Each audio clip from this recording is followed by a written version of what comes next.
Hello students, আজ আলোচ্য বিষয় পলিটিক্যাল সায়েন্সের ওইসি 4.2 এর একটা টপিক ইকোফেমিনিজম।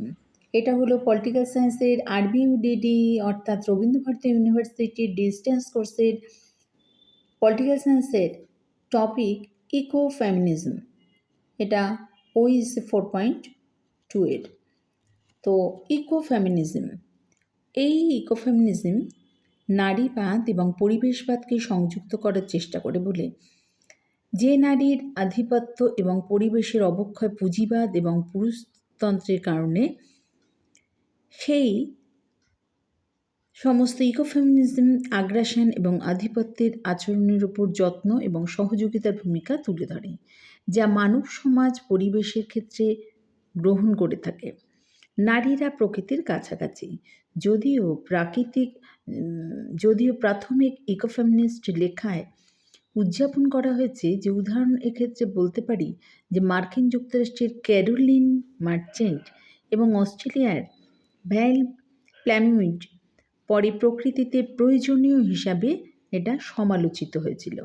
কিন্তু এই সমস্ত দৃষ্টিকোণ থেকে দেখা গেছে যে মেইলি সারাংশটি পরিবেশগত ধ্বংসের একটা প্রতিষেধক ছিল এবং মাতৃভূমির সাথে নারীদের সংযুক্ত করেছে এবং মা প্রকৃতির লালন পালনে বা যত্ন নেওয়ার জন্য তাদের ভূমিকা কিন্তু যথেষ্ট, এবং তাদের এই ভূমিকা থাকায় বা তাদের এই প্রয়োজনীয় হওয়ার উপরোক্ত কারণে তারা সমালোচনার পাশাপাশি ইকোফেমিনিজমকে অভিজাতবাদের জন্যও অভিযুক্ত করা হয়েছিল।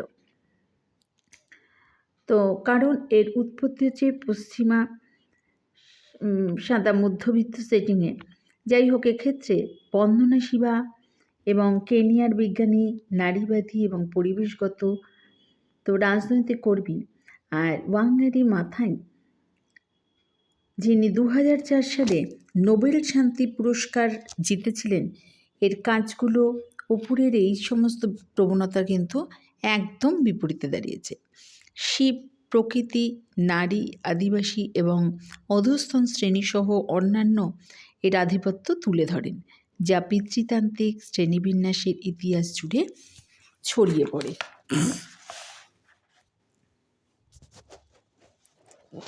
সভ্যতা এবং মতামত যে উন্নয়ন হলো উপনিবেশবাদের রূপান্তর। যদিও শাস্ত্রীয় ঔপনিবেশিকতা, আধিপত্যবাদী পশ্চিমা শক্তি দ্বারা সামরিক বিজয় এবং দখল, আমলাতান্ত্রিক প্রশাসন এবং নির্মম শিল্প শোষণের মাধ্যমে পরিচালিত হয়েছিল, কিন্তু ঔপনিবেশিক পরবর্তী উন্নয়ন জাতীয়, অভিজাত এবং আরও শক্তিশালী এবং আরও উন্নত প্রযুক্তির মাধ্যমে একই কাজ করে চলেছে। তো এছাড়া অন্যদিকে বলতে পারি যে নারীবাদী রাজনৈতিক যে বাস্তুতন্ত্র, সে নারীবাদী রাজনৈতিক বাস্তুশাস্ত্রের ঐতিহ্যে নির্দিষ্ট স্থানের বস্তুগত, ঐতিহাসিক, সামাজিক, সাংস্কৃতিক এবং রাজনৈতিক বাস্তবতায় পরিবেশের সাথে নারীর সম্পর্ক দেখার চেষ্টা করে। কিন্তু মৌলিকভাবে নারীবাদী রাজনৈতিক বাস্তুশাস্ত্র অনুধাবন করে যে নারী ও পুরুষ তাদের অভিজ্ঞতা এবং পরিবেশের সাথে তাদের সম্পর্কের ক্ষেত্রে আলাদা, এবং এই পার্থক্যের সামাজিক নির্মাণ দ্বারা নির্ধারিত হয়। তাই রাজনৈতিক নারীবাদ হিসাবে বা রাজনৈতিক পরিবেশের নারীর ভূমিকা ফোকাস করার বিপরীতে লিঙ্গ সম্পর্কের ওপর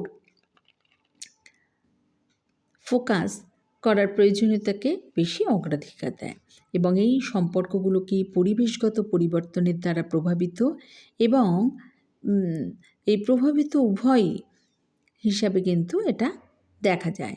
এটা পরিবেশ সুরক্ষায় মহিলাদের ভাগ করে নেওয়ার সর্বজনীন দাবির প্রতিও কিন্তু প্রশ্ন তুলেছে।